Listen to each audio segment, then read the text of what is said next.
Hey everybody, I'm live in Washington, D.C. That's Janae Roscoe, my brilliant government relations chief and policy advisor who worked for President Clinton in the White House and now is slumming it with me at Operation Hope in my government relations department. John O'Brien, founder, chairman, chief executive officer of Operation Hope, America's first and largest financial services network for the poor, the struggling class, the teetering class, folks with too much month at the end of their money. I'm here in Washington, D.C. The book, the memo, is coming out in September. Make sure you pre-order it. Halo, Charlotte, North Carolina. I guess coming in as Greg. Here in D.C., I'm here in front of something really, hey, Texas signing in, JL signing in. I got your bracelets on, JL. So I'm in Washington, D.C., and I'm here to share some real history with you. So this is the site of the Wormley Hotel. This beautiful building. It's now Joe's Seafood, if you want to come check it out. But this building, I'm going to let you see the marker here. This building is a piece of our history. In this building in 1871, I want to get the year right, a black man, James Wormley, who's related to a friend of mine, by the way, opened a hotel at this site here in downtown DC. A black man, freed black man, opened not just any hotel. In fact, there were many African-American owners of hospitality suites and hotels and restaurants in that time in a free Washington, D.C. You weren't enslaved not at that time. By the way, there was what's the name of that house down the street, Janae? Decatur House. Decatur House down the street in the 1700s actually was slave quarters, and it was slave quarters until the early 1800s. In 1821, Yes. 1821, a black woman sued for her. 1829. 1829, a black woman sued for her freedom. I love it. Black women don't take no mess. A black woman sued her owners for her freedom in 1829 at the Decatur House. We'll do some research on the Decatur House.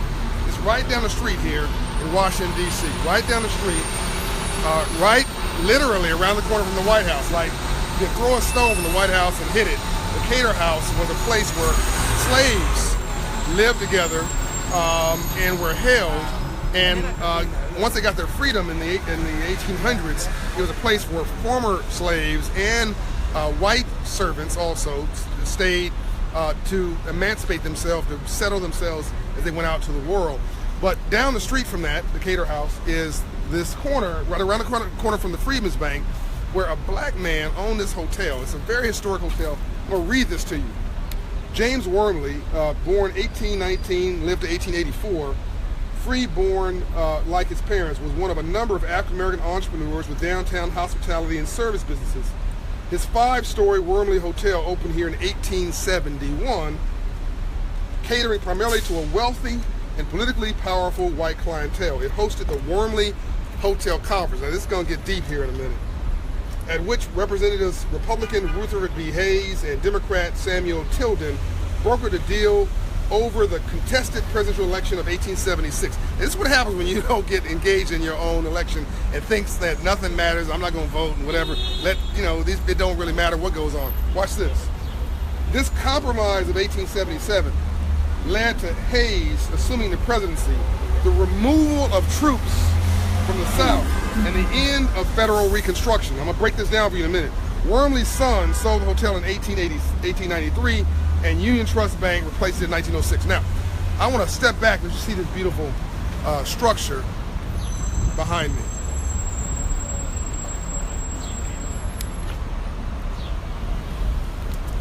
So, this is a hotel that a black man owned. Now, you don't want to talk about the height of insult. A black man owned this hotel, running a good business, and some folk come to his hotel and broker a deal. This is right after the Freedmen's Bank of 1865, 1871. And they broker a deal that removes federal troops from the South. In other words, in order to become president, some fool, Hayes, agreed to pull out all federal troops out of the South, which is what the detractors of Abraham Lincoln absolutely wanted. The guy, Andrew Johnson, I believe his name, who took over after Lincoln, said, I cannot reverse what Lincoln did, but I sure can't ignore it. How you doing? Operation Operation Hope, not Push. Hope. Yes, that's it. I knew it. That's Operation. That's it. Operation Hope, not Operation Push. But that's very nice of her. Hello. Alexander Andrew Johnson, the president after Lincoln, wanted to reverse everything Lincoln did, including all these so-called rights for blacks. Lincoln, by the way, his life was threatened after Booth heard a speech that Lincoln gave in 1865 that asked for the right to vote for blacks. Once he heard that, he said, okay, the Civil War is one thing. You want black folks to have the right to vote? I don't think so. And that's when he actually said, I'm going to kill Lincoln. His days are numbered. And a month later, Lincoln was assassinated. So for all of you who are hating on Lincoln and think he's an imperfect president, he gave his life so that he could have a vision. He ultimately morphed into a good vision and a moral leader, and he gave his life so that black folks would have the vote, and the vote came a year after that. Anyway, back to this guy, this brother who had these folks meeting in his restaurant. I'm sure he kicked them out if he could have, but these folks actually cut a deal. So Andrew Johnson almost got impeached. He got thrown out of office. Here comes this compromise, and basically the compromise is, if you will, I'll let you be president, but you got to remove all these federal troops out of the South. And the federal troops were really upholding the right of blacks to own land, to go to, all these things, go to school, to have their freedom. Once you remove federal troops out of the South, look, there's no street lights in 1865. There's no security. Once you remove federal troops out of the South, it's on and popping. So that's where the Rough Riders and the precursor to the Ku Klux Klan, it wasn't race-based. These folks were trying to run you off your land. What land? The land that came from Field Action 15 that I talked about, that came right before, 2 months before the Freedmen's Bank, 40 acres and a mule, you call that, and other rights that blacks had. So this was basically the end of Reconstruction. So this brother that owned this hotel presided over a conference. I'm sure he didn't know what was going on at the time, but imagine this: a black man owned this restaurant and hotel that presided over a conference that not only removed federal troops out of the South, it basically ended Reconstruction as we know it as a country. So if you want to know what happened in 1870, why you had, after the Civil War, you had a surge in black senators and black congresspeople and the sense of justice, and you had the Freedmen's Bureau, and created hospitals and hospitals and schools and education facilities, and of course the Freedmen's Bank of 1865, and how all that stuff came to a grinding halt in the 1870s. I just gave you your answer. It was the Hayes-Tilden Conference, a political deal cut by two insiders because this guy wanted to be president so bad. He's willing to throw the futures of free blacks and America's promise for freedom under the bus. He's willing to sacrifice the whole dang on thing. Everything that Lincoln and everybody gave their lives for, fighting for the Civil War and its ending and us coming together, was essentially reversed in 1871 with this dumb, ridiculous agreement that was cut at this man's hotel, and all the federal troops were pulled out of the South at that time. And now you're on your own. Now you got, and if you want to know where federal law, or local statutes and local laws banning you from stupid things like using a restroom or using a water fountain, why you can't go into a facility, because the civil rights really movement of the 1960s, Dr. King basically gave his life to get back to zero.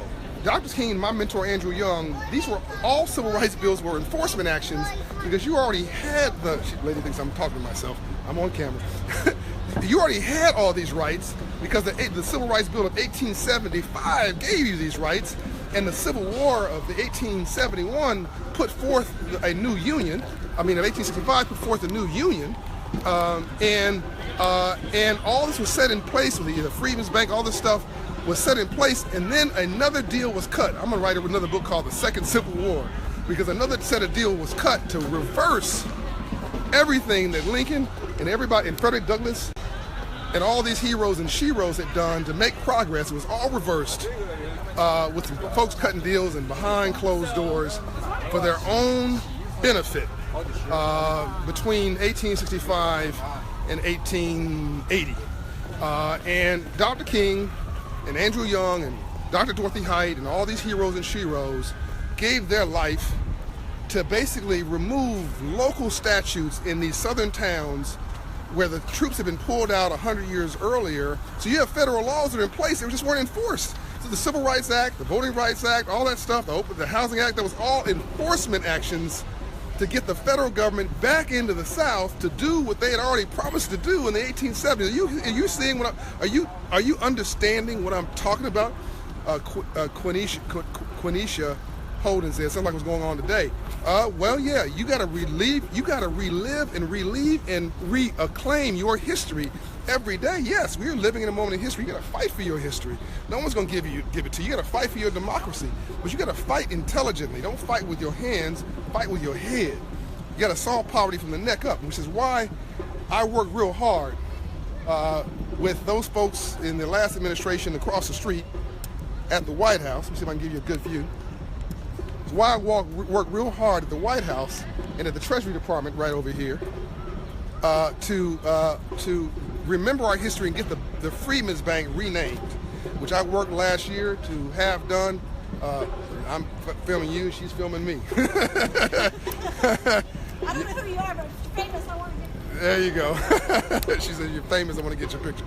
So we got the Secretary of the Treasury to rename the Treasury Annex building after 151 years as the Freedmen's Bank building in honor of former slaves who didn't get any credit, who put $52 million, $100 billion a day, 72,000 deposits with every dime they had after slavery into this bank. And guess where it was headquartered? Right here.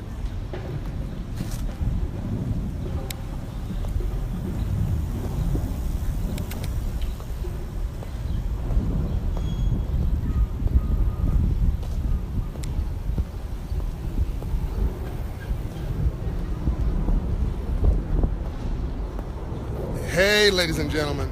So you hear me talking about the Freedmen's Bank all the time, right?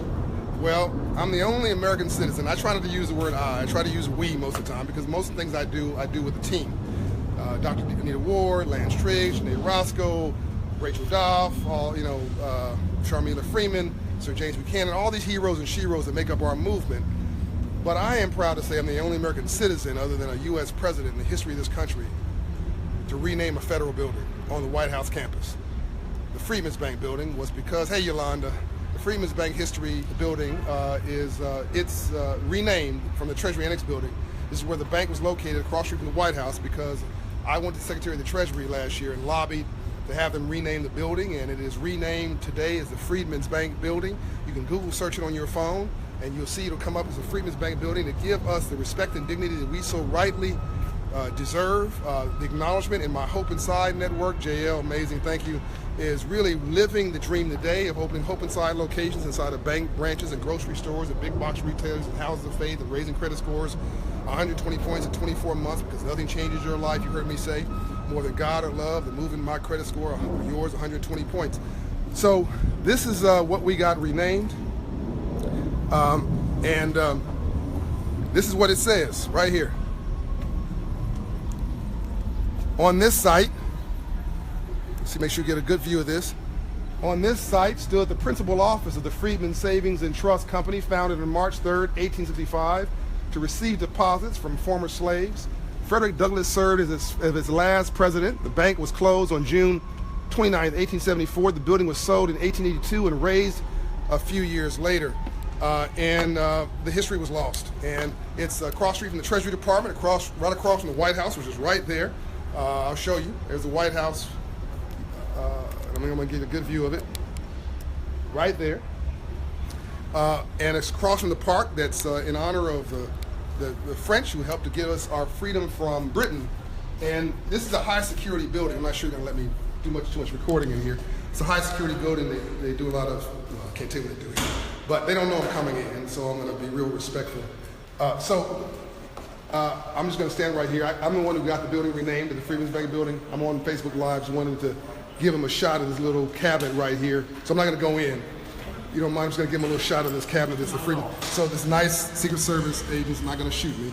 But I'm going to give you a shot right here of this cabinet. See here. Hold on, man. See if I can get the camera right. See that cabinet right there? That has a history of the Freedmen's Bank in it, and it has a plaque inside of it from Operation Hope to the Secretary of the Treasury, thanking him for renaming the building. And there's a library over there that if you pass through security cameras here, if you get to the security without buzzing, and they let you go to the library to do some research. Thank you, sir. Have a good day. This is my little treat for you today. I'm finished my meetings, met with the U.S. Treasurer, the lady who signs our currency, a nice lady, Hispanic appointee who's going to work on some interesting financial literacy work with us, with the Secretary of the Treasury, and met with FDIC Vice Chairman, and I'm about to catch a plane to Ohio to go meet with the governor there and open some new offices in Ohio, or talk about opening offices throughout Ohio, so anybody watching from Ohio, I'm coming your way. I will answer the questions offline. I got to go get my bag, change clothes, catch my plane to Ohio, the first one of which I've already missed. But I figured I could turn a problem into a necessity and do a video with you. Philadelphia in the house, Yolanda, I think it was Yuan, always, let me see here, he says, always taking us out on a field trip. Yuan. Josh, love you, brother, love you back. Dayton, Ohio, that's John T, I believe it is. Nick Taylor, you're awesome. Okay, love you back. Thank you very much. Lance, will you ever come to New Orleans? Yes, I will. Curtis, knowledge is power. You definitely got it, brother. Thank you very, very much. We're going to make smart sexy again. We've been making dumb sexy for too long. Cleveland, Ohio. I'm coming to Columbus tonight, but we have offices in Cleveland with the PNC. Leroy, love what you do. Gail Hunt, thank you so much. I hope you guys have enjoyed today. This is the only building on the White House campus that has ever been renamed by a U.S. citizen, namely me. In America's history, it is the only building on the White House campus in honor of that honors former slaves, the African American experience. But it's not a black monument; it's an American monument that happens to feature African Americans because we are part of America. We are we helped to build America for free. Never got any credit for it, and this is my attempt to make sure we get some credit, and that our story is embedded in the American story because we are America. We help to build this country for free, and we want them to adopt some responsibility, them meaning the power structure for what we did to make this really the greatest country on the planet. And we want now our financial freedom. We want to get the memo. We want the federal government to make financial literacy a federal mandate, to make financial literacy a right of every child at birth, to understand the free enterprise system so that it's what we don't know that we don't know that's killing us, but we think we know. We want folks to get the memo. That's my next book.